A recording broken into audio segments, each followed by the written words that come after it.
नमस्कार। आज के सत्र की शुरुआत प्रार्थना से करते हैं। ओम सहना भवतु, सहनौ भुनक्तु, सह वीर्यं करवावहै, तेजस्विनावधीतमस्तु मा विद्विषावहै। ओम शांति शांति शांतिः।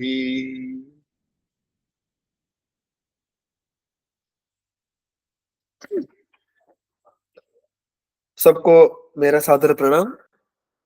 हमने अभी तक जो सुश्रुत संहिता शारीर स्थान अध्याय क्रमांक 1 के बारे में 2 सत्रों में मिलकर अध्ययन किया है। उसमें हम सुधा क्रमांक 4 तक पहुंचे थे और जो इसके पहले के सत्र के जो अंतिम मुद्दा था वो कुल मिला के 24 जो तत्व है, जो प्रकृति से अव्यक्त होते हैं, उत्पन्न होते हैं, वो कौन-कौन से हैं? वो किस प्रकार उत्पन्न होते हैं? उनका संक्षेप में विवरण ये हमने देखा था। और ये बात देखी थी कि सूत्र क्रमांक 4 में इस विषय का या इस प्रकरण का उपसंहार यानी कंप्लीशन हो जाता है। और इसके बाद इसी संबंध में किंतु अन्य अन्य विषय भी शुरू होंगे। तो अव्यक्त, महत, अहंकार, 11 इंद्रिय, 5 तन मात्रा और उनसे उत्पन्न पंच महाभूत, ये कुल मिला के हमारे सृष्टि के 24 तत्व है, मूल तत्व है। और इन सब में जो सबसे मूलभूत है वो है अव्यक्त। ये सारी बातें हमने जितना मुझे विस्तार आवश्यक लगता है उतने विस्तार से हमने अभी तक की है। इसी बात को आगे बढ़ाएंगे और इसी अध्याय में जो इनके बारे में थोड़ा अधिक विस्तार किया गया है वो देखेंगे। अब इसके बाद जो उन्होंने इंद्रियों के बारे में बात कही है वो इंद्रियों के विषय, यानी इंद्रिय इंद्रिय जब कार्य करते हैं तो कार्य करने के लिए इंद्रियों ये किस विषयों का ग्रहण करते हैं या किस विषयों के द्वारा किस विषयों के अनुसंग से अपना कार्य दर्शाते हैं। तो कुल मिलाकर जो 11 इंद्रिय कहे गए हैं उसमें से मन ये उभयात्मक है, उसको अभी यहाँ पे उन्होंने छोड़ दिया है। यहाँ पे बुद्धिंद्रिय यानी ज्ञानेन्द्रिय और कर्मेंद्रिय, इनके विषयों का उल्लेख किया गया है। मैं एक बात आगे चल के कहने वाला हूँ, यहाँ पे उसका केवल सूतोवाच करता हूँ कि इंद्रिय संकल्पना ये हमारे जो हम मनुष्य है, देखिए ये सारा शारीरिक स्थान, इसका प्रयोजन क्या है कि हम जब आयुर्वेद सीख रहे हैं उसके अनुषंग से हम जो कर्म पुरुष, जो संयोग पुरुष उसकी चिकित्सा करने वाली है उसको ढंग से समझे। और इसीलिए ये जो मनुष्य मात्र है, जो ये सचेतन जो एंटिटी है इस विश्व की, उसको समझने के लिए हमने देखा था कि चेतनम सेंद्रियम द्रव्यम, इंद्रियों की उपस्थिति और अभिव्यक्ति होना अत्यंत आवश्यक है। अतः इंद्रिय, मन, इनके बारे में अधिक विस्तार हमें यहाँ पे एक सजीव को समझने के लिए अपेक्षित है। अतः यहाँ पे उन्होंने इस 24 तत्वों के संक्षेप में विवरण के बाद इंद्रियों के विषय के बारे में बात की है। तो इंद्रियों के विषय कौन कौन से होते हैं? तत्र बुद्धिन्द्रियाणाम शब्दादयाः विषयाः, ये बात सुस्पष्ट है। क्रमशः शब्द स्पर्श रूप रसगंध, ये जो पंच विषय है वो स्पर्शनेन्द्रिय, कर्णेन्द्रिय, स्पर्शनेन्द्रिय इत्यादि पंच इंद्रियों के विषय है। ये बात हम सब भली भांति जानते हैं। उसके बाद जो कहा है वो ये बात अर्थात चरक संहिता शारीर स्थान 1 में भी आती है कि कर्मेंद्रियों के विषय कौन कौन से हैं। तो कुल मिला के 5 कर्मेंद्रिय है। यथा संख्यम वचन, आदान, आनंद, विसर्ग, विहरणानि। तो यथा संख्या ने इसके पहले के सूत्र में जिस क्रम से कर्मेंद्रियों का वर्णन किया था उस क्रम से ही उन्हीं इंद्रियों के कार्य कहने वाले हैं। तो ये क्लासिकल ग्रंथों की रचना की टेक्निक है, ये हमने अभी तक बहुत बार आपने देखी होगी कि जो पहले के सूत्र में जो क्रम है उस क्रम को ना मोड़ते हुए उसी क्रम से आगे के विषय का भी वर्णन करना, ये बात हमें ग्रंथों में सर्वत्र देखने के लिए मिलती है। और इसमें काफी हद तक हम विषय का संक्षेप भी कर सकते हैं। अतः जो इसके पहले के सूत्र में जो एक क्रम दिया है कर्मेंद्रियों के वर्णन का, वो कैसा था? वाग, हस्त, उपस्थ, पायु और पाद। वाक, वाचा, उसका विषय क्या है? उसका विषय है वचन। यानी इन नटशेल ये इंद्रिय करते क्या है? बुद्धिंद्रिय ज्ञान करवाएंगे तो उनके विषय हो गए।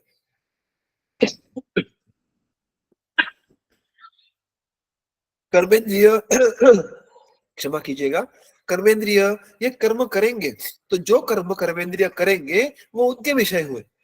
फिर उसमें वाग वागींद्रिय का विषय क्या हुआ? वचन, बात करना, वक्तव्य करना। हस्त, इस इंद्रिय का कर्म क्या हुआ? आदान। ये यहाँ पे सुश्रुत संहिता ने कहा है।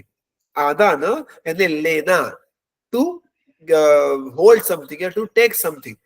अब इसका ही, इस अर्थ का ही थोड़ा सा विस्तार हमें चरक संहिता शारीस्थान में देखने के लिए मिलता है।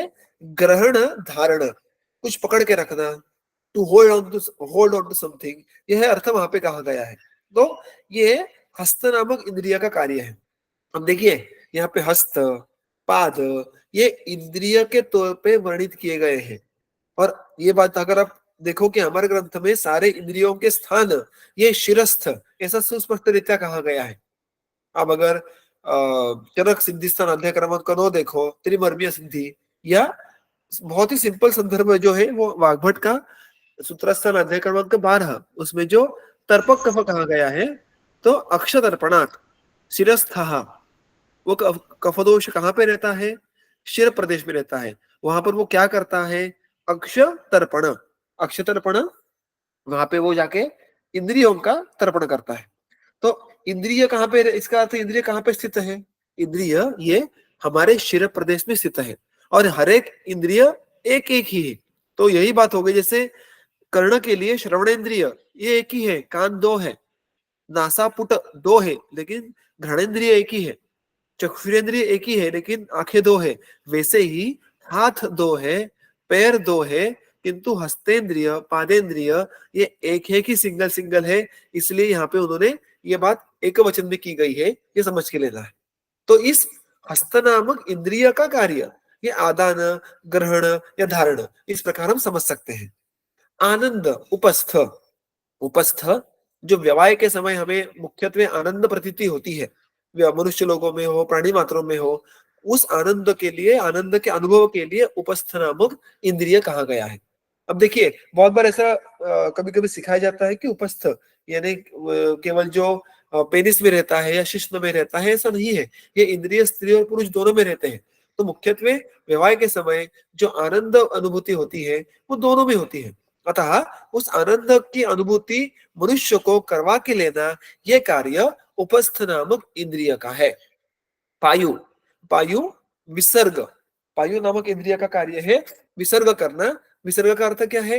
हमने आदान काल, विसर्ग काल, इसके ये शब्द भली भांति सुने हैं। तो विसर्ग का काल है देना या छोड़ देना। इसीलिए गुद, मूत्र, इन दोनों मुख्य जो अवयव विशेष है, उनके क्रमशः कार्य क्या है? तो मल का विसर्जन करना, मूत्र का विसर्जन करना, उसके साथ साथ गुद के द्वारा अधोवात का विसर्जन भी होता है। तो शरीर में से मल भाग को बाहर निकाल देना, छोड़ देना, ये कार्य पायु नामक इंद्रिय का है। पायु यह अर्थ केवल गुद के लिए भी उपयोग में लाया जाता है। तो हमारे ग्रंथ में पद्धति है कि उस परिभाषा का उपयोग उस अधिकरण में इस अभिप्रेतार्थ से किया गया है, ये हमें समझ के लेना है। जैसे मैं अनेकों बार कहता हूं कि रस, ये जो बहुत ही सीधी परिभाषा है, उसके इतने भिन्न भिन्न अर्थ है, तो हम वो अर्थ समझ लेते हैं कि कहाँ पे रस का अर्थ आहार रस है, कहाँ पे रस का अर्थ या रस धातु है, कहाँ पे षड रस है, वगैरह वगैरह। वैसे ही पायु अगर इंद्रियों के बतौर सोचे उसको, तो वो केवल गुद इसका अर्थ, इतना ही अर्थ उसका नहीं रहता।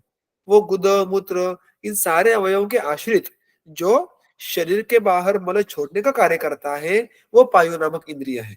और अन्य कॉन्टेक्स्ट में जब अवयव विशेषों का वर्णन करते होंगे, तो आप पायु को गुद नामक अवयव से भी देख सकते हैं। और अंतिम जो कर्मेंद्रिय है वो है पाद।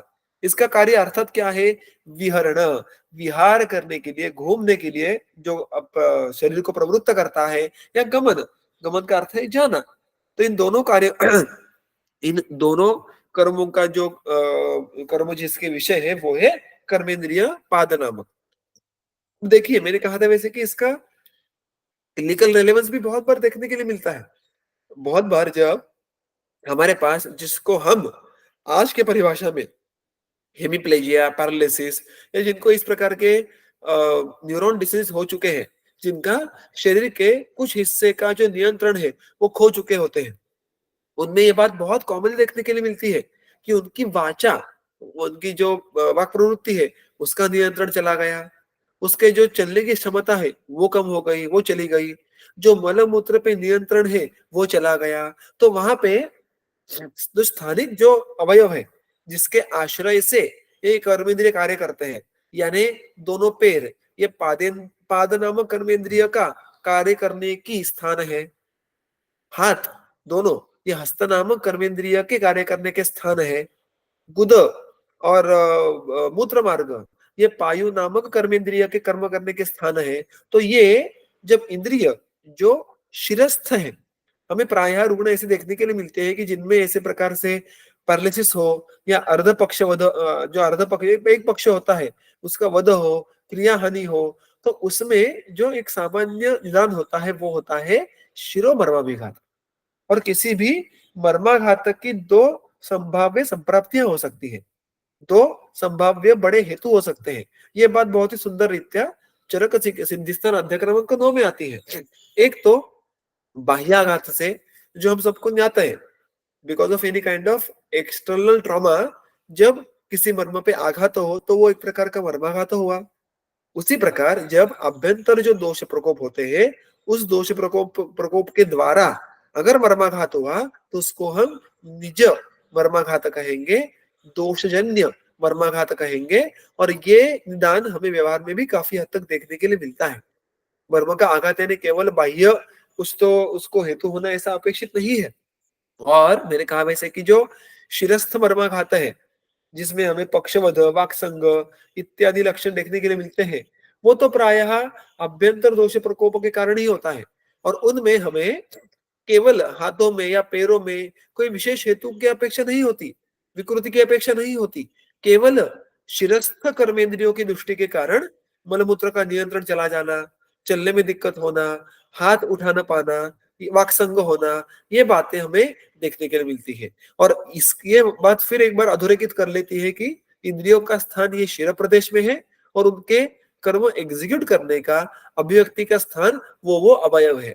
और इसलिए हमें देखना पड़ता है कि इंद्रियों की दृष्टि है या इंद्रिय अधिष्ठान की दृष्टि है, और उसके अनुसार चिकित्सा करना यह आवश्यक हो जाता है। अगर इंद्रियों की दृष्टि है तो वहां पर शिरस्थ उपक्रम और उसके साथ साथ बस्ती चिकित्सा ये सबसे प्रधान आ जाती है।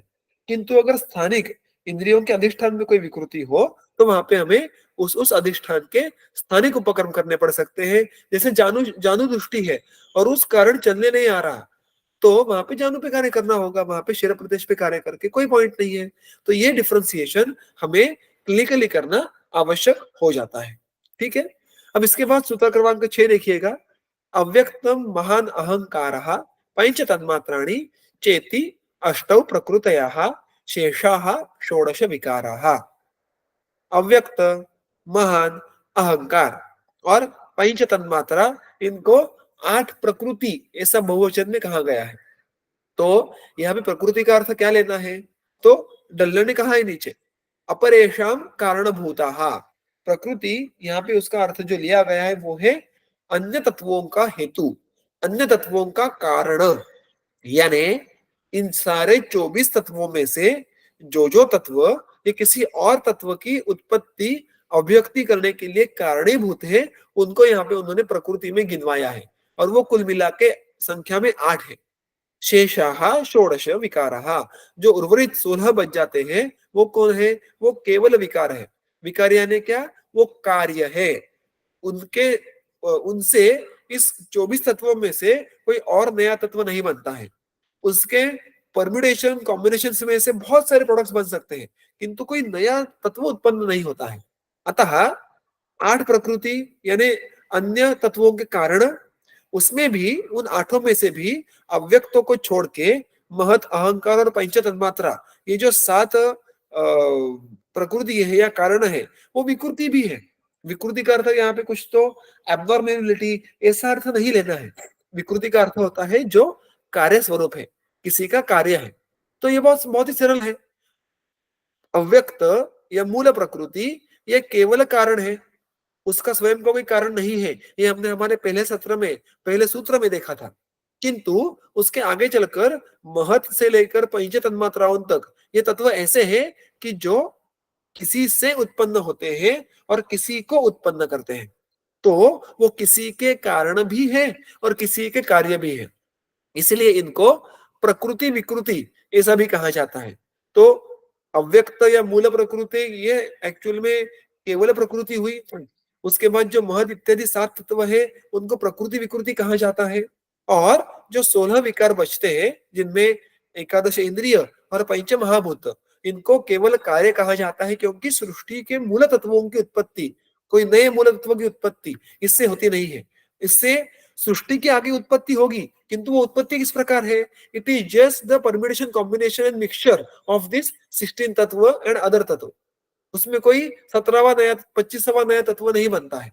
तो हमें देखने के लिए जो हमारे आसपास, मैंने इसके पहले के सत्र में भी जो कहा था कि इतने सारे वेरिएशंस हमारे आसपास हमें देखने के लिए मिलते हैं, living beings, non living beings,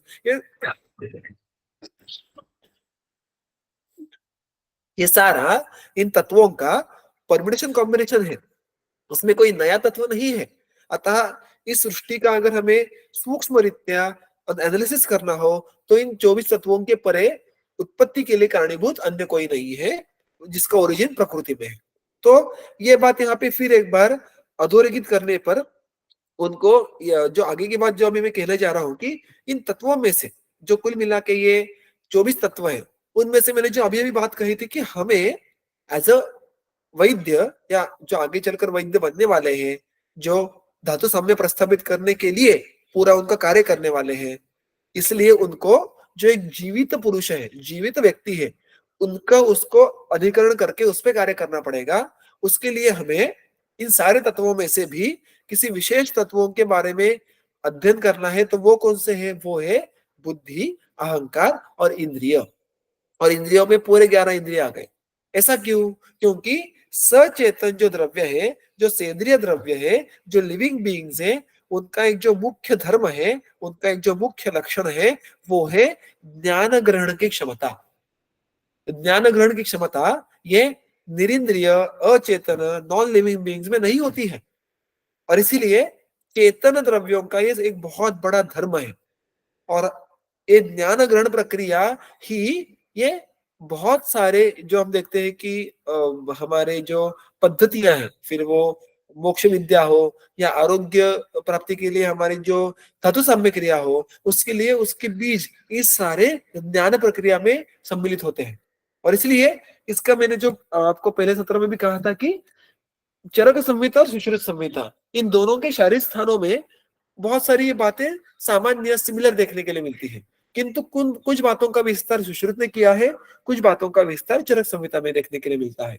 तो आगे के सूत्र को समझने के पहले सुश्रुत संहिता के मुझे ऐसा लगा कि चक्रपाणी की जो एक टीका है एक सूत्र में चरक शारीरिक स्थान के पहले अध्याय पे, उसको अगर समझ ले तो आगे चलकर सुश्रुत संहिता में इसी अध्याय में जो वो इन तत्वों को एलेबोरेट करते हैं, वो महत अव्यक्त इस तत्व को थोड़ा पीछे छोड़ देते हैं और मुख्यत्वे वो जो आगे के सूत्र में फोकस लाते हैं, वो बुद्धि, अहंकार और एकादश इंद्रिय, इन तत्वों में फोकस लाते हैं। क्योंकि चेतन द्रव्यों के साथ इंटरेक्शन करने के लिए इन तत्वों के बारे में समझना यह अत्यंत आवश्यक है।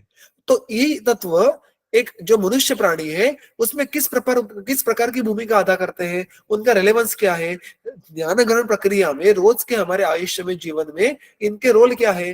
तो ये सूत्र, ये सोच बहुत ही सुंदर रीत्या चक्रपाणी ने समझाई है। और वहां पे वो 2-3 बार सांख्य दर्शन के साहित्य का संदर्भ लेते हैं, which again underlines the strong connection between the Ayurvedic thought process of srishti utpatti and Sankhya thought process of srishti utpatti. Okay, तो चक्रपाणी में साक्षात उसका मैं सूत्र आपके सामने रखा है, उसका मैं अर्थ आपको कहता हूँ। मुझे आशा है कि ये बात आपने कही तो इसके पहले सुनी होगी, समझी होगी, तो हम इसको एक बार संक्षेप में सुलभ रीत्या देखने का प्रयास करेंगे। चतुर्विधम ही विकल्प कारणम सांख्या मन्यन्ते तत्र बाह्यम इंद्रिय रूपम अभ्यंतरंतु मनोअंकार बुद्धिश्च इति तृतीयम। तो विकल्प कारणम, ज्ञान ग्रहण की प्रक्रिया में विकल्प यानी निश्चित ज्ञान होने से पहले जो कुल मिला के 4 पायदानें होती है, इस प्रकार सांख्य उनको मानते हैं। उसके लिए उन्होंने क्या कहा है कि जो बाह्य ज्ञान ग्रहण करने की प्रक्रिया होती है उसके लिए इंद्रिय काम करते हैं, और जो शरीर के भीतर जो ज्ञान ग्रहण की प्रक्रिया चलती है उसमें मन, बुद्धि और अहंकार, ये 3 जो तत्व है वो कार्य करते हैं। वो कैसे? तत्र इंद्रियाणि आलोचयन्ति निर्विकल्पेन गृह्णन्ति इति अर्थः। इंद्रिय का क्या कार्य करते हैं देखिएगा। हम जब भी, अब कभी भी, अगर अभी भी एक बार आराम से सोच लो कि किस प्रकार हमें बाह्य सृष्टि का ज्ञान होता है, तो सबसे पहले जो फर्स्ट स्टेप होती है, हम किसी बाह्य वस्तु को हमारे इंद्रियों के द्वारा परखते हैं। फिर वो गंध होगा, रूप होगा, स्वाद होगा, तो पहले उसके बारे में पसंद नापसंद नहीं होती है। पहले उसका केवल निर्विकल्प, निर्विकल्प का अर्थ है without any kind of bias, without any kind of attachment about सुख दुख राग द्वेष। जो अगर सामने कोई आम का फल रखे, तो पहले जो बात नोटिस होती है कि हाँ, ये आम का फल है, ये आम का फल है, ये निर्विकल्प ज्ञान है। उसके बारे में आकर्षण या अनाकर्षण, ये आगे बातें होती है क्रमशः। किंतु जब तक ये निर्विकल्प ज्ञान नहीं होगा, अनबायस्ड ज्ञान नहीं होगा, तब तक आगे की जो प्रक्रिया वो नहीं होंगी। तो ये बुद्धिंद्रिय क्या करते हैं, अर्थात यहाँ पे ज्ञान ग्रहण की बातें तो ज्ञानेन्द्रिय होंगे, कर्मेंद्रियों का रोल यहाँ पे नहीं है। तो ये जो ज्ञानेन्द्रिय है, ये यहाँ पे क्या कार्य करते हैं, बाह्य सृष्टि की वस्तुओं का जो ज्ञान है वो निर्विकल्प पद्धति से हमें करवाते हैं। तो इंद्रियों का ही कार्य नहीं है कि पसंद नापसंद परखना, वो जो है वैसा दर्शाएंगे, वैसा भीतर, शरीर के भीतर प्रतिबिंबित करेंगे। कहाँ पे करेंगे प्रतिबिंबित, तो वो मन पे प्रतिबिंबित करते हैं।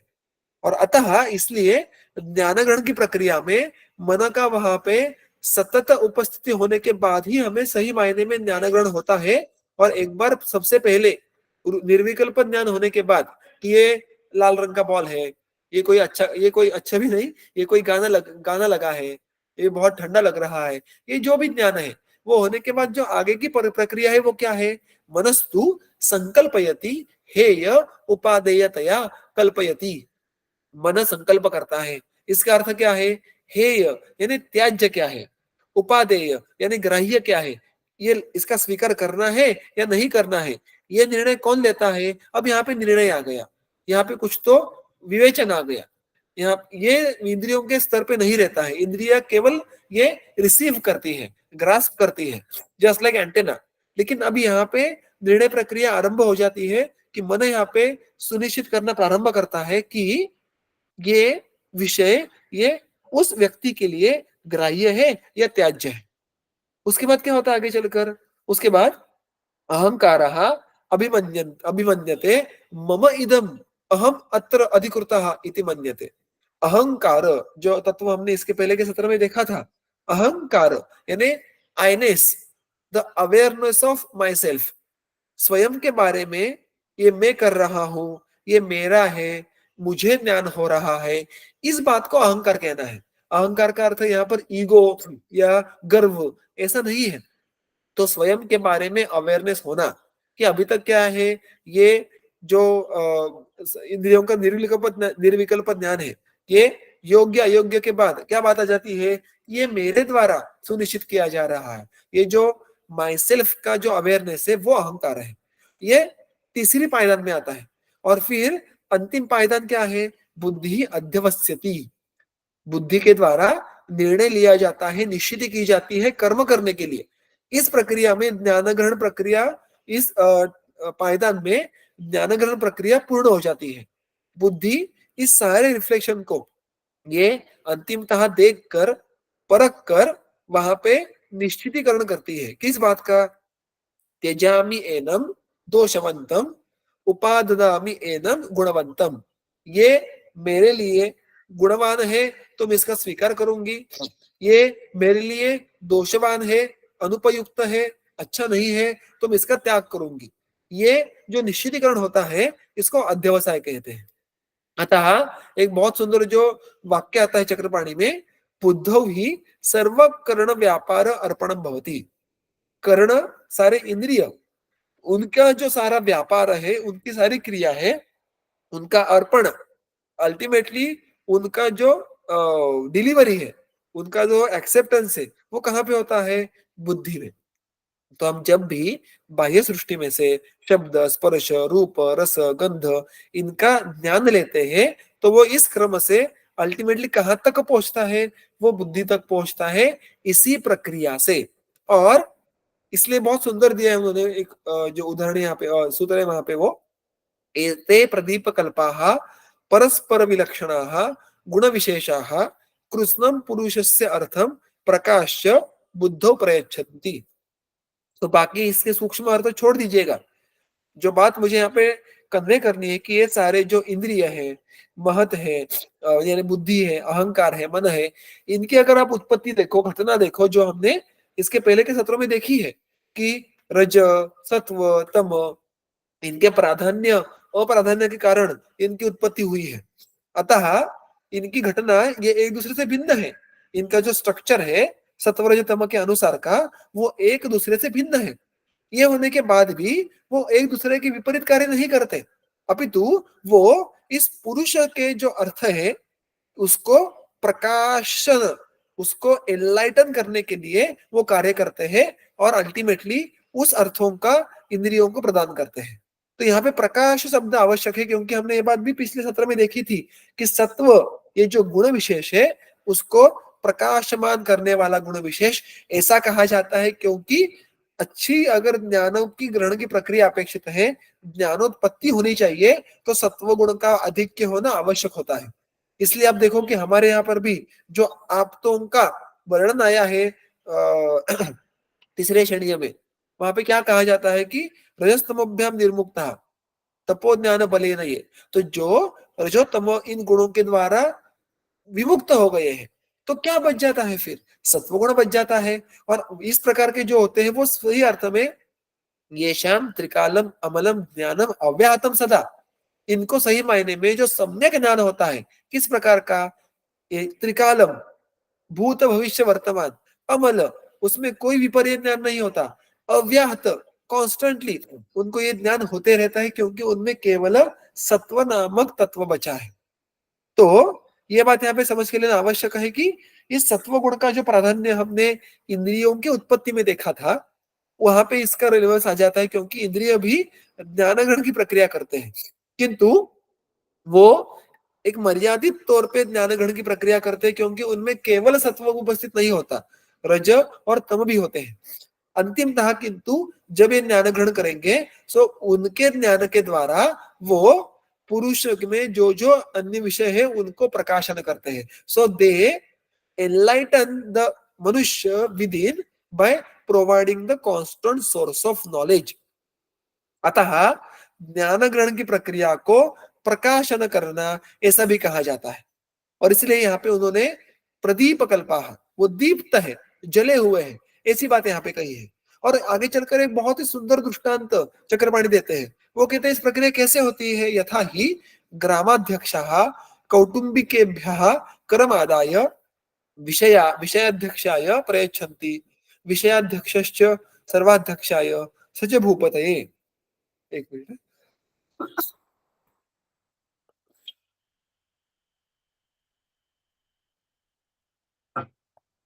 यहाँ पे क्या बात कही उन्होंने कि अब ये उस 11वीं 10वीं शताब्दी का वर्णन है। वहां पे चक्रपाणी कहते हैं कि जिस प्रकार कोई गांव का अध्यक्ष, गांव का जो कहते हैं ना कि जो सरपंच होता है या मुखिया होता है, वो क्या करेगा? वो हर एक कुटुंब, हर एक परिवार में से कर संकलन करेगा, टैक्स लेगा। फिर वो ये टैक्स पूरा जमा करके वो विषय अध्यक्षाय, वो उसके ऊपर जो स्थित है, जो उसके ऊपर जो कोई समझो मिनिस्टर है, जो किसी विशिष्ट खाते को पकड़ के रखा है, उसको वो सारा कर प्रदान करेगा। फिर वो किसको देगा? वो सर्वाध्यक्षाय, जो सबका मुखिया है, सारे जिलों का मुखिया है, उस तक पहुंचाएगा। और वो जो सारे जिलों का मुखिया है, वो राजा तक वो कर पहुंचाएगा। इस प्रकार जो एक हायरार्की है, जो एक उसमें चढ़ाव है, वही तर्क वो कहते हैं यहाँ पे लगाना है कि उसी प्रकार तथा बाह्य इंद्रियाणि आलोच्य मन से समर्पयन्ति, बाह्य इंद्रिय उनके ज्ञान को मन को समर्पण करते हैं। मनः च संकल्प्य अहंकाराय, मन उनके बारे में योग्य अयोग्य त्याज्य या ग्राह्य ये सोच के उसको अहंकार को समर्पण करता है, उस विषय का, ज्ञान का। अहंकार उसको अभिमत्य, ये मेरा ज्ञान है, ये मेरे द्वारा ग्रहण किया गया है, मुझे समझ रहा है, ये उस पे उस पे संस्कार करके उस ज्ञान पे उसको आगे भेजता है। और कहाँ पे भेजता है आगे? बुद्धौ, जो कैसा है? सर्वाध्यक्ष भूतायाम। तो ये ज्ञान ग्रहण प्रक्रिया अगर आप समझ के लिए, तो हमें उसमें से यही सारी बातें अत्यंत अल्प समय में घटती है। हमें व्यवहार में इतना स्लोली कोई बात समझते नहीं है, और हमें इसका अवेयरनेस भी नहीं होता है कि अभी मुझे केवल निर्विकल्प का ज्ञान हुआ, अब चल के इसमें हेय उपदेय उत्पन्न हुआ, फिर अभिमत हुआ, अभिमान हुआ, और फिर मैं निर्णय ले रहा हूँ। ये इतने अल्प समय में होने वाली बात है कि हम जो कहते हैं कि रिफ्लेक्स होना, अगर कोई दुर्गंध आया तो हम तुरंत नाक पे हाथ पकड़ लेंगे, अगर कोई अप्रिय ध्वनि कान पे आ गई तो हम तुरंत कान पे हाथ पकड़ के लेंगे। तो यहाँ पर बुद्धि ने योग्य अयोग्य का निर्णय लेने के बाद त्वरित बुद्धि कर्मेंद्रियों को कर्म करने के लिए प्रवृत्त करती है, और कर्म हो भी जाते हैं। So from the reception of knowledge to the reaction to that knowledge, ये बात इतनी फास्ट होती है कि हमें ये सारी पायदाने अद्भुत करने का अवसर नहीं होता है। किंतु जब जब ये बात घटती है, तो ये बात हमारे दिन में, हम जब भी जागृत अवस्था में होते हैं, तो हर क्षण चलती रहती है।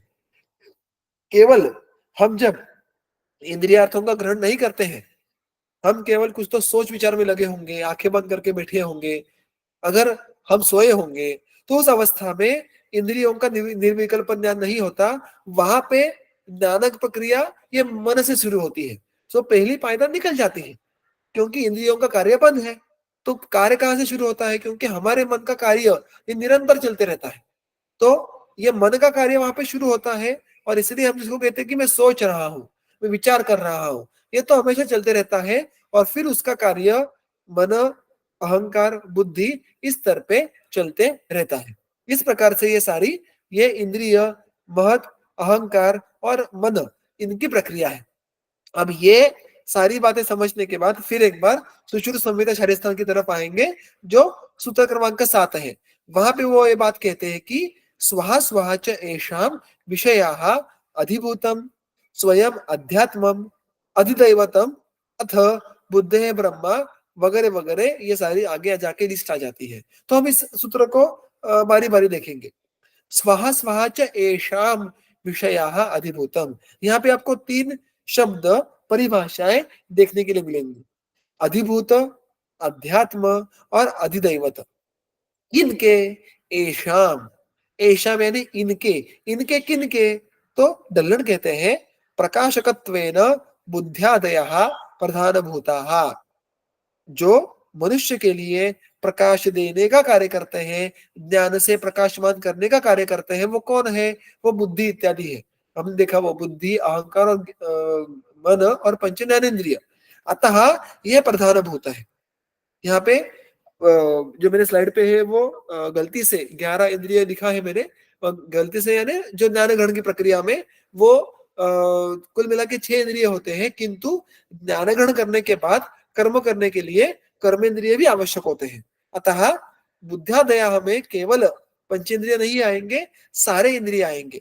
तो एक कुल मिला के जो 13 तत्वों का एक समूह होता है, वो मनुष्य के लिए ज्ञान ग्रहण करवाना और उसके उस पे अमल करना, इसके लिए कारणीभूत होता है। अतः इन तत्वों को हमारे सापेक्ष, हमारे परिप्रेक्ष्य प्रधान कहा गया है। They are more important, they are more significant, because they are indisputable part of the knowledge conceiving process, and the process by which we act on the received knowledge, इस प्रकार से है। तो वो कहते हैं कि इन तत्वों के बारे में आगे चर्चा करेंगे इस सूत्र में। ये जो तत्व है, ये 11 13 तत्व है, 13 तत्व, वो कहते हैं कि उनके 3 प्रकार होते हैं। कौन से प्रकार है? अधिभूत, अध्यात्म और अधिदैवत। तो बुद्धि, अहंकार और एकादश इंद्रिय, ये अधिभूत एक इनका प्रकार है, अध्यात्म इनका प्रकार है, और अधिदैवत ये इनका प्रकार है। क्या इसका अर्थ क्या है? इसको ढंग से देखने का प्रयास करेंगे। सबसे पहले तो बहुत सरल है, स्वहा स्वहा विषयः अधिभूतम, जो इन सारे बुद्धि इत्यादि तत्वों का स्वयं का विषय है, वो उनका अधिभूत है। जो इनका स्वयं का स्थान है, या उनकी स्वयं की उपस्थिति है, देयर ओन एग्जिस्टेंस इज अध्यात्म। और उनके भिन्न भिन्न देवता कहे गए हैं, वो उनके अधिदैवत है। तो ये हर एक बुद्धि अहंकार इत्यादि के जो 3 प्रकार है, उसके पीछे की सोच क्या है, उसको देखिएगा। अधिभूत, अध्यात्म, अधिदैवत, इन सारे शब्दों में जो उपसर्ग है वो है अधि। अधि, इस उपसर्ग का अर्थ क्या लेना है? अधिकृत्य, इनको अधिकरण पकड़ के, इनको अधिकरण मान के, in this context, in what context? So अधिभूत, अधिभूत, भूत यानी क्या? उपस्थित रहना, एग्जिस्ट करना। तो ढल्लन कहते हैं कि अधिभूत यानी क्या होता है? तो प्रकाश में लाने योग्य, लाए जाने योग्य, जिन पे प्रकाश डाले तो ज्ञान हो जाता है, यानी उन उन बुद्धि इत्यादि तत्वों के विषय। शब्द स्पर्श रूप रस गंध, ये जो हमने देखा, इसके पहले के सूत्र में ही देखा, ये सारे कहेंगे कि इन तत्वों के अधिभूत है। निश्चित करना, संकल्प करना, अभिमान करना, ये सारे उन उन तत्वों के विषय है, उनको कहते हैं उन विषय, उन तत्वों का अधिभूत नामक प्रकार। आगे चलकर अध्यात्म, अध्यात्म का अर्थ है यहाँ पे स्पिरिचुअलिटी, ऐसा नहीं है।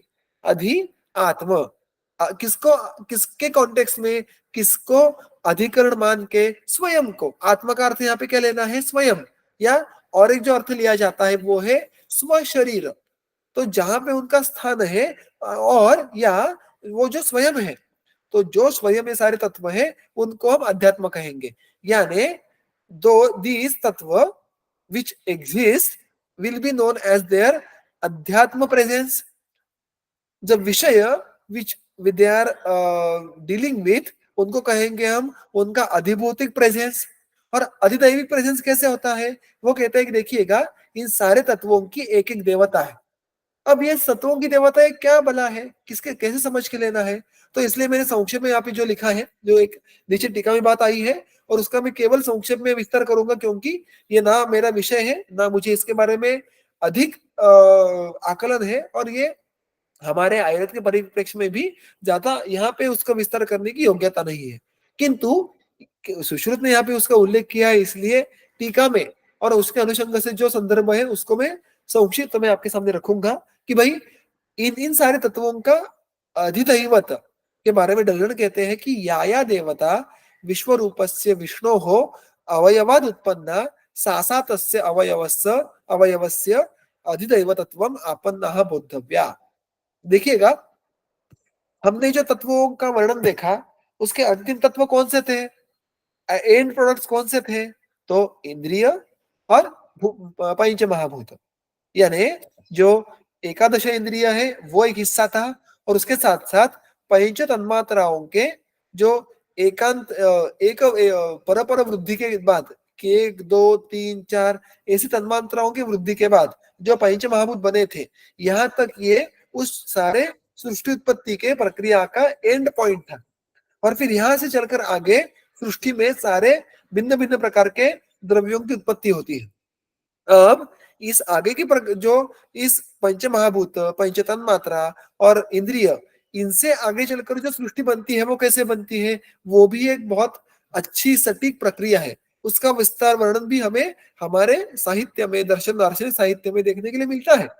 वहां पे एक बात सिर्फ यहाँ पे मैं उसको कोट करूंगा कि इस प्रक्रिया में, सृष्टि उत्पत्ति की प्रक्रिया में, ये जो तन्मात्रा है, ये जो इंद्रिय है, ये जो पंच महाभूत है, इनसे 3 प्रकार के देहों की उत्पत्ति होती है।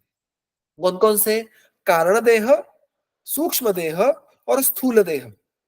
तो हमें पता है कि यहाँ पे केवल हम जो हमारे फिजिकल बॉडी देख रहे हैं वो अन्नमय कोश है, वो सबसे ग्रॉस उसका रूप है। उसके भीतर ये और 2 प्रकार के शरीर है, जो सूक्ष्म शरीर और कारण शरीर। और इतना ही नहीं, जैसे हमारा, मेरा, आपका, हर एक जीवित प्राणी का उसका एक स्वतः का शरीर है, स्थूल देह है। There is my personal body, your everyone's personal body. मेरे श्वान की, कुत्ते की बॉडी होगी, पेड़ की बॉडी होगी, ये सारे स्थूल देह है। जैसे ये सारे जितने जीव जंतु है उतने देह है, वैसे सृष्टि का मिला के भी एक देह होता है, जिसको कहते हैं समष्टि देह, सबका मिला के देह।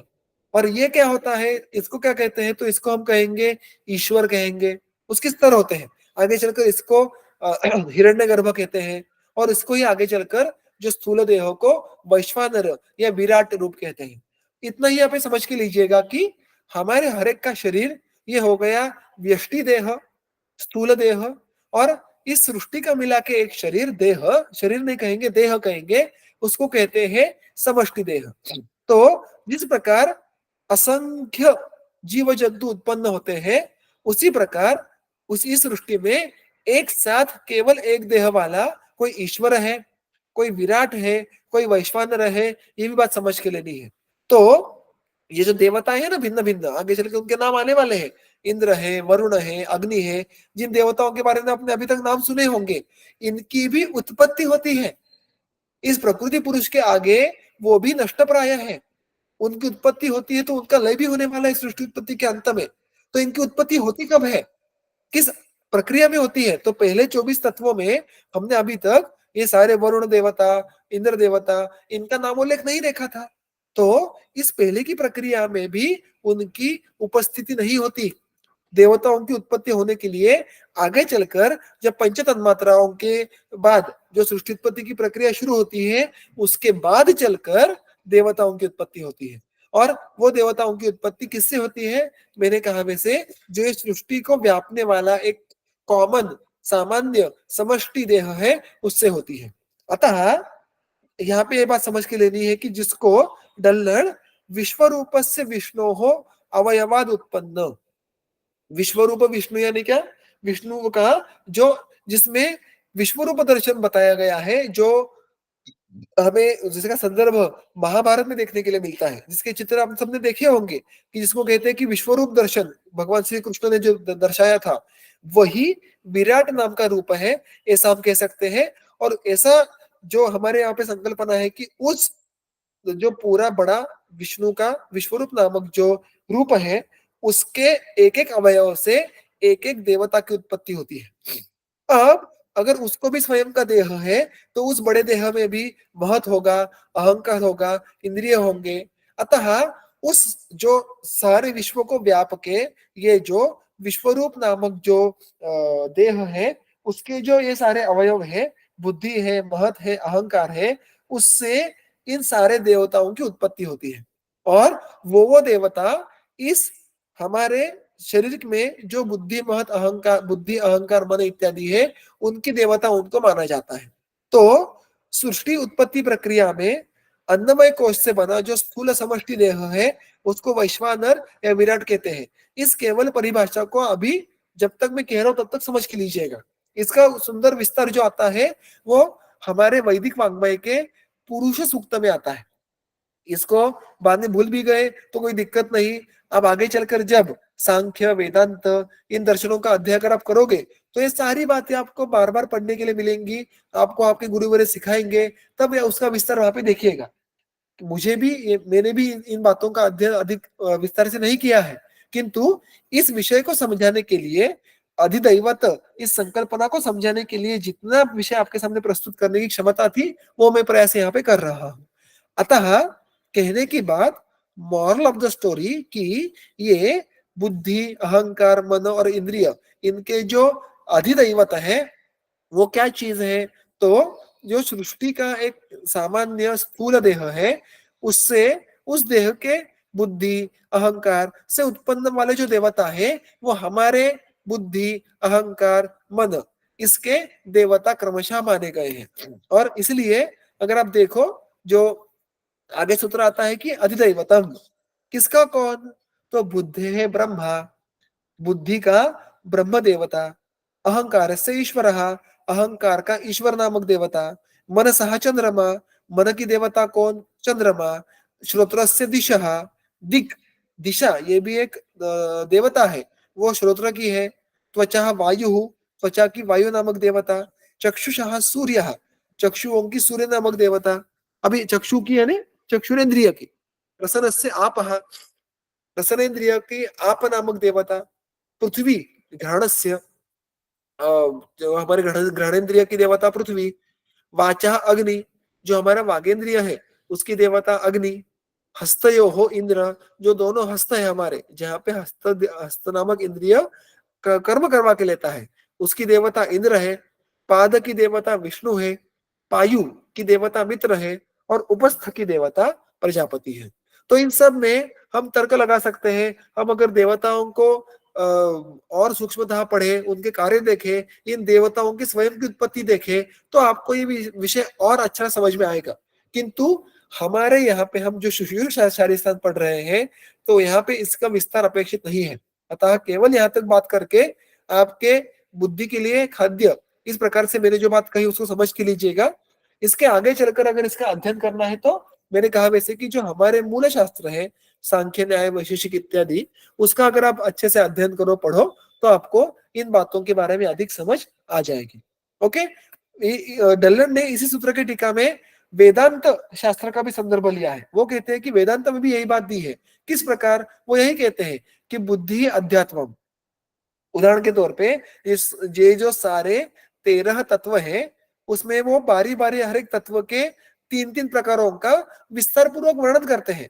हम केवल एक या दो उदाहरण देखेंगे कि बुद्धि अध्यात्मम, बुद्धि तत्व का अध्यात्म क्या है? बुद्धि, इट्स ओन एग्जिस्टेंस।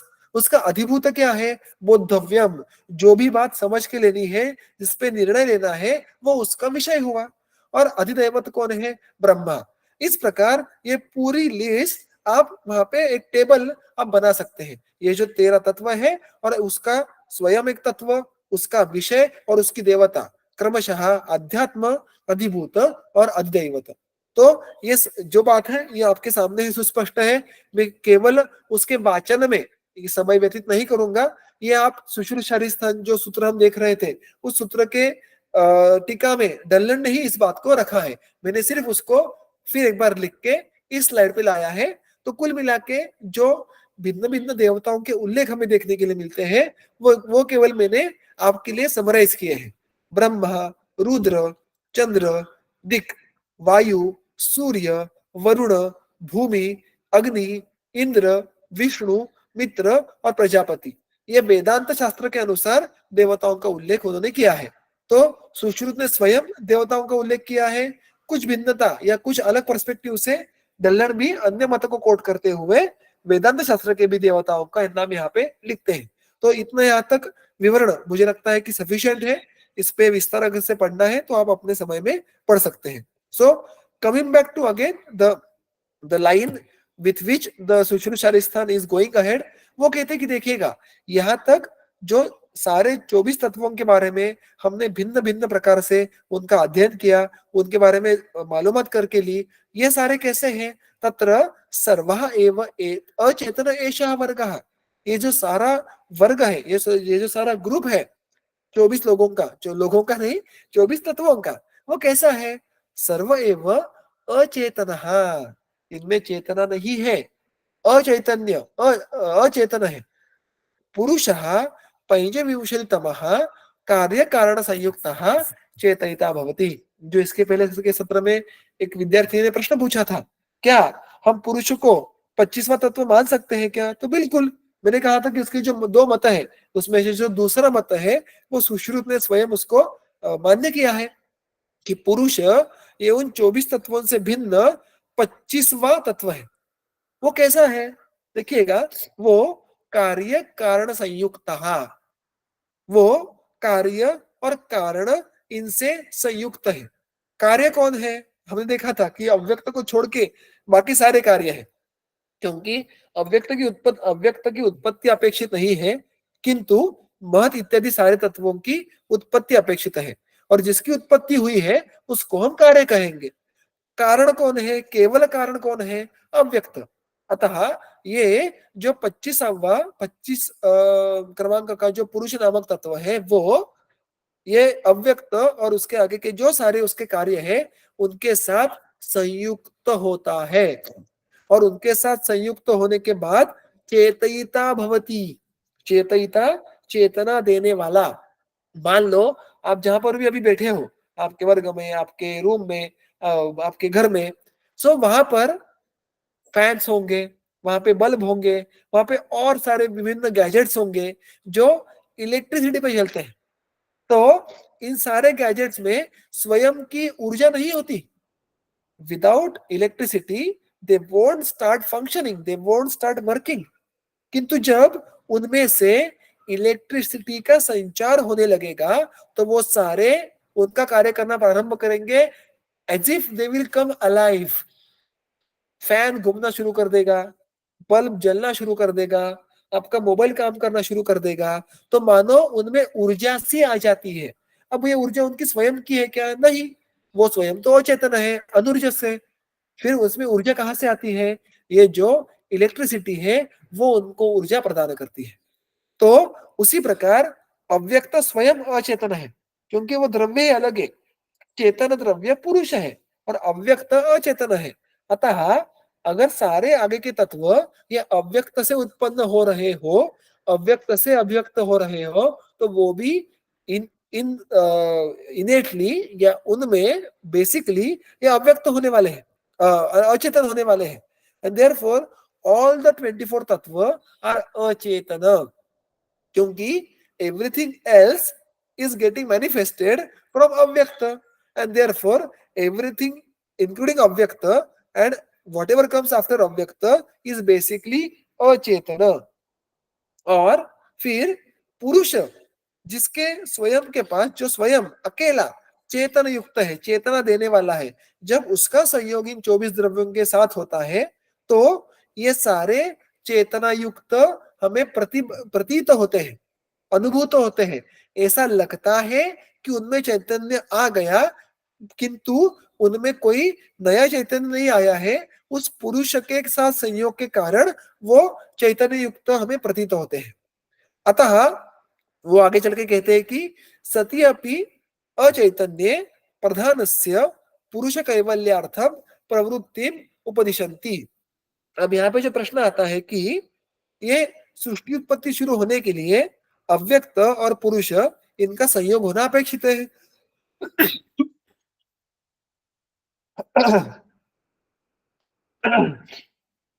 क्षमा कीजिएगा, अव्यक्त और प्रकृति इनका संयोग होने के लिए सृष्टि उत्पत्ति जिससे होने वाली है, अव्यक्त की पुरुष के प्रति और पुरुष के अव्यक्त के प्रति प्रवृत्ति होना आवश्यक है। प्रवृत्ति यानी अगर वो एक दूसरे की ओर बढ़ेंगे, आगे जाएंगे, एक दूसरे में सम्मिलित होंगे, तो ही उसके संयोग होगा, तो ही सृष्टि उत्पत्ति होगी।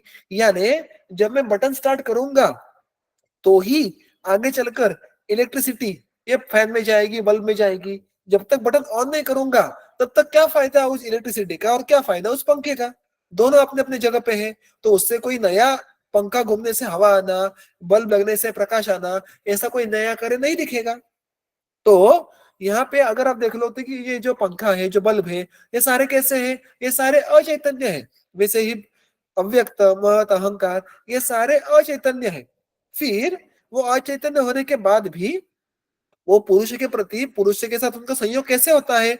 हाउ डू देयर प्रवृत्ति बिगिंस?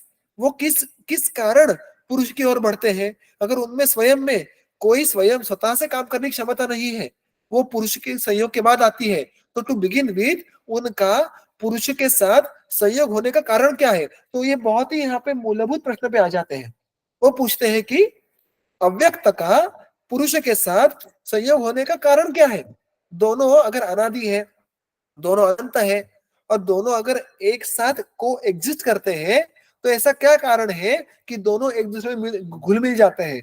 और ऐसा क्या ट्रिगर है जो नॉन फंक्शनल अव्यक्त को फंक्शनल होने में उसको मजबूर करता है? तो उसका उत्तर यहाँ पे देते हैं वो सती अपि अचैतन्य। ये हो गई सती सप्तमी। सती और अचैतन्य, अचैतन्य ये सप्तमी विभक्ति है। प्रधान यानी प्रकृति या अव्यक्त, ये अचैतन्य होने के बाद भी इन स्पाइट ऑफ बीइंग अचैतन्य प्रधानस्य पुरुष कैवल्यार्थम प्रवृत्तिम, प्रधान की अव्यक्त की प्रवृत्ति कैसे होती है? क्यों वो पुरुष की तरफ आकृष्ट होती है? पुरुष कैवल्यार्थम, पुरुष कैवल्यार्थम यानी कैवल्य का अर्थ क्या होता है यहाँ पे? कैवल्य का अर्थ है मोक्ष। तो पुरुष को कैवल्य प्राप्ति करवाने के प्रयोग से, पुरुष को मोक्ष प्राप्ति करवाने के प्रयोजन से अव्यक्त या प्रधान पुरुष की तरफ आकृष्ट होके संयुक्त हो जाती है। देखिएगा यहाँ पे टू वे मैकेनिज्म है। केवल प्रकृति ये पुरुष की तरफ आकृष्ट हो रही ऐसा नहीं है। अगर आप सांख्य दर्शन का अध्ययन करें तो दोनों एक दूसरे के साथ संयुक्त होते हैं। तो जैसे प्रधान अव्यक्तो इसको ऐसी इच्छा है कि इस पुरुष तत्वों को मोक्ष मिले। ये इच्छा क्यों उत्पन्न हुई? क्योंकि शुरुआत में पुरुष की जो हमने बात शुरुआत में देखी थी, आगे चलकर हम उसको फिर एक बार देखने वाले हैं कि इस पुरुष के मन में मन ये शब्द रचना सदोष है। इस जब पुरुष में इच्छा उत्पन्न होती है कि अब मुझे नव उत्पत्ति करनी है, नवसर्जन करना है, सृष्टि उत्पत्ति करनी है। ये जो सिसृजा शब्द को देखा था हमने कि नवोत्पत्ति की इच्छा, सृजनशीलता, ये पुरुषों के मन में उत्पन्न होना, इसको सांख्य दर्शन में अगर आप देखने के लिए गए तो ये कहते हैं कि ये इच्छा उत्पन्न होना ये अविवेक है, ये विपर्य ज्ञान के वासना के कारण होता है। सो दिस इच्छा विच कम्स इन द पुरुष स्टार्ट्स टू बाइंड पुरुष विद अव्यक्त। तब तक पुरुष ये किसी के बंधा नहीं था, वो मुक्त था। वो पहले भी मुक्त था, बाद में भी मुक्त है। किंतु जब उसमें इच्छा उत्पन्न होती है सृष्टि उत्पत्ति की तो वो बंध जाता है और इसके कारण उसको फिर एक बार मोक्ष देने के कारण देने के हेतु से प्रकृति या प्रधान उसकी तरफ आकृष्ट हो जाती है। इसलिए प्रधान का पुरुष के साथ संयोग क्यों होता है? पुरुष कैवल्यार्थम, कैवल्य का अर्थ होता है मोक्ष। पुरुष को मोक्ष प्राप्ति करवाने के लिए मदद करे, फिर एक बार उसको मुक्त करे जो स्वयं बंधा है इच्छा के कारण। कौन सी इच्छा के कारण? कुछ तो नई उत्पत्ति की इच्छा के कारण जो बांध गया है उसको मुक्त करने के हेतु से प्रकृति या पुरुष के तरफ ये जुड़ जाती है। अब यहाँ पे जो प्रश्न है वो नीचे कहते हैं कि ये कार्य कैसे होता है, इसके लिए वो एक बहुत ही सुंदर दृष्टांत देते हैं। वो कहते हैं क्षीरादीश्च अत्र हेतुन उदाहरन्ति। अचेतन होकर भी अव्यक्त की प्रवृत्ति कैसे होती है? अगर अव्यक्त में स्वयं कोई ऊर्जा नहीं है, हम देखा कि फैन स्वयं नहीं घूमेगा, बल्ब स्वयं नहीं चलेगा, तो वैसे ही यहाँ पे अगर अव्यक्त या अचेतन है तो वो प्रवृत्त कैसे होता है? How it starts acting on its own. तो कहता है कि वो प्रवृत्त होता है पुरुष के कारण। यथा क्षीरम अद्यम वत्स विवृद्ध्यर्थम प्रवर्तते। जैसे गाय का दूध बछड़े के लिए प्रवर्तित होता है, उसमें दूध की भूमिका होती है क्या? नहीं। किंतु उसमें गाय का जो वात्सल्य है, जो प्रेम है उसके वत्स के प्रति, उस कारण दूध की प्रवृत्ति होती है। वैसे ही यहाँ पे प्रकृति की प्रवृत्ति क्यों होती है? क्योंकि वहां पे पुरुष की मन में पुरुष को इच्छा उत्पन्न हुई और फिर अव्यक्त की प्रवृत्ति पुरुष की तरफ हो गई। सिमिलरली यहाँ पे जो गाय का दूध है वो अव्यक्त को डिनोट करता है और जो उस गाय के मन में जो उसके वत्स के प्रति वात्सल्य है वो उस पुरुष के इच्छा को डिनोट करता है। तो गाय के मन में इच्छा हो या वात्सल्य आ जाए कि ये मेरा बछड़ा है और उसको दूध की आवश्यकता है, तो भी दूध बाहर आना शुरू हो जाता है। दूध स्वयं बाहर नहीं आएगा, दूध स्वयं ये चैतन्य युक्त नहीं है, दूध स्वयं ये नॉन लिविंग है, फिर भी उसकी प्रवृत्ति होती है।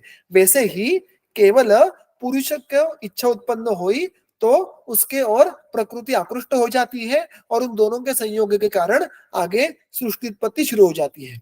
अतः यहाँ पर उन्होंने ये बात कही है कि पुरुषों के नव उत्पत्ति की इच्छा होना और उसके बाद फिर उसको मोक्ष प्राप्ति करवाने के लिए प्रकृति या पुरुष की तरफ आकृष्ट होना, ये इस सृष्टि उत्पत्ति के सबसे पहली स्टेप है, सबसे पहली पायदान है। ठीक है, तो यहाँ तक सूत्र क्रमांक 8 तक ये विषय यहाँ पे पूर्ण होता है। आज का सत्र यहाँ पे रुकाएंगे। अगर इस सत्र के बारे में या इसके पहले के सत्रों के बारे में किसी को कोई प्रश्न हो तो वो पूछ सकते हैं, अन्यथा आज यहाँ पे विराम लेंगे।